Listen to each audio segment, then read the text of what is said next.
Slick back. No, no, slick back. That's what I said. Slick back. No, nigga, I'm a pimp named Slick back. Pimp named Slick back. Pimp named Slick back. Nigga, are you deaf? I'm a pimp named Slick.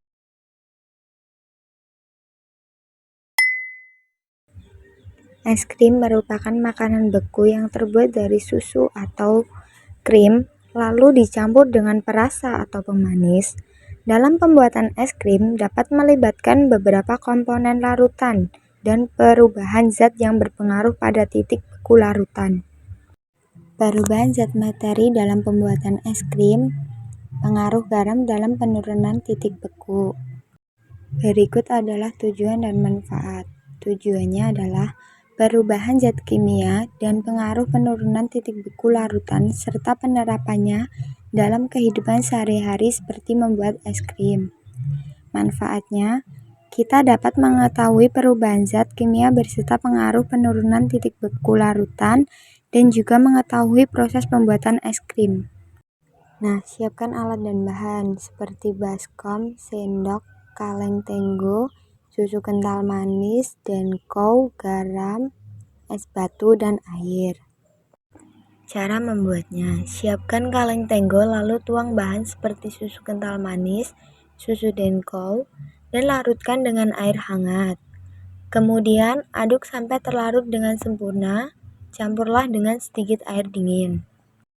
Langkah berikutnya, masukkan kaleng tenggo ke dalam baskom, lalu masukkan es batu yang sudah dipecah-pecah dan taburkan garam secukupnya.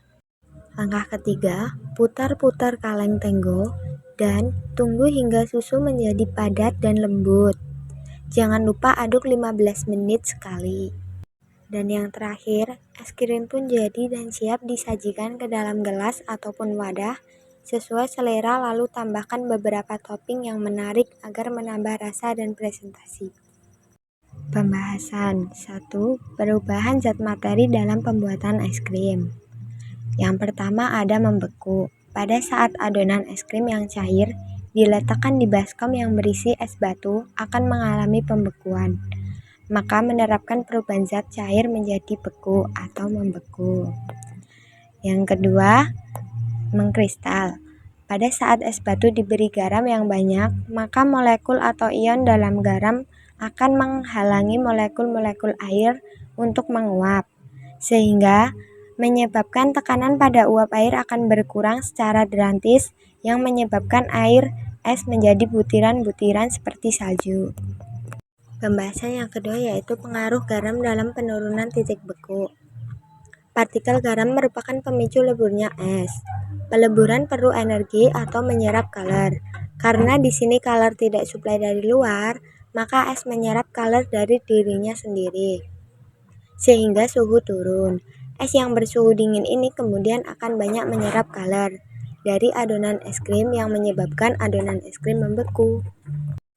Kesimpulannya adalah sifat koligatif larutan adalah sifat larutan yang hanya bergantung pada jumlah partikel zat yang terlarut dalam larutan dan tidak bergantung pada jenis zat terlarut.